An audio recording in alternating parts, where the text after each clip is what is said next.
Are being linked to Alexander Isak and Michael Olise. Now, I don't see them signing both of these guys in the same window. I think it's going to cost too much money. If you were to sign both of these players, it will cost you probably 160, maybe 170 million, because Newcastle are going to want basically their money and some more back to sell Isak. And then Olise might run for about 60 to maybe 70 M's, because I don't think Palace are going to want to sell him. And he's also being linked with the move to Man United and Chelsea at the moment. So that price may go up if there's a bidding war. And same thing with Isak, because I think I saw a rumor linking him to Barcelona and to Tottenham. And I think both these signings would be really good for Arsenal, and it would strengthen their squad. More so Alexander Isak, because they need a striker badly. They don't have one. In my opinion, Arsenal do not have a striker. If you look at Eddie Nketiah, he's shit. He's being linked with the move to Brentford, to Leeds, to Leicester City, to Bournemouth. Like, that's Eddie Nketiah's level. The guy that Arsenal gave 100K a week and Thierry Henry's number is Eddie Nketiah. Gabriel Jesus is not a striker. He is awful when it comes to putting the ball in the back of the net. And I think overall, he's a decent player, but he's more of a winger. And I say this all the time. When Man City sold Aguero, or I don't know if they sold him or he just left, but the point is, when Aguero left Man City, and when Gabriel Jesus was the only striker left, they went out and switched their whole formation. They ran a false nine over starting Gabriel Jesus down the middle. They would rather put Phil Foden and Gundo as a false nine than start Gabriel Jesus. And when Jesus did play, they put his ass out on that right wing. So Arsenal do not have a striker. And what they've done this season has been impressive, right?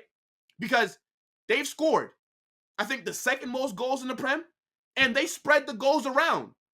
But in situations, you see when they need a striker that can bag them goals. Now, I don't know if Isak would be a great fit for Arsenal, because the way that they play is possession-based, and that's how they build up. You know, sideways passing, and then they look for little openings, and then that's how they score. Like, when Arsenal are playing, they're usually going against low blocks.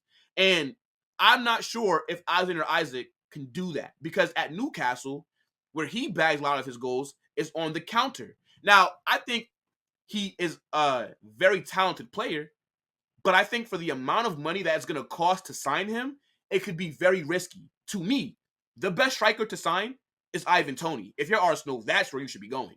You should be throwing anything that Brentford want to sign this guy, because Ivan Toney only has, 12 months left on his deal? You're probably going to be able to sign him for about 30 to 40 million. And he is a much better player than Alexander Isak is. I think Toney would, if Toney was in this Arsenal side this season, they win the Prem. They win it. If they had Ivan Toney, they would win the Prem. Facts. So, Isak, I think he's better than Jesus. I think he's better than Eddie Nketiah. But it is a risky signing. And I don't think Newcastle would want to sell him anyways, because that club are in disarray at the moment. I mean, the season before, they caught us all by surprise, went on to finish in the top 4, made Champions League, and then this season they died. They just fallen off a cliff. And they have those, is it Saudi or Qatari owners? Who cares? Point is, they're an oil club now. And I'm curious to see, when are the owners going to start to splash the cash? Because how are you going to be able to convince players like Alexander Isak, Bruno Guimaraes, and all these other guys to stay?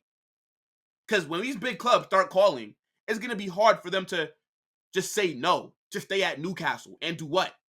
So they got to start spending money very soon, or else they're going to risk losing some big name players. And I know that Sandro Tonali, who was their big signing over the summer, was suspended for basically this entire season for gambling.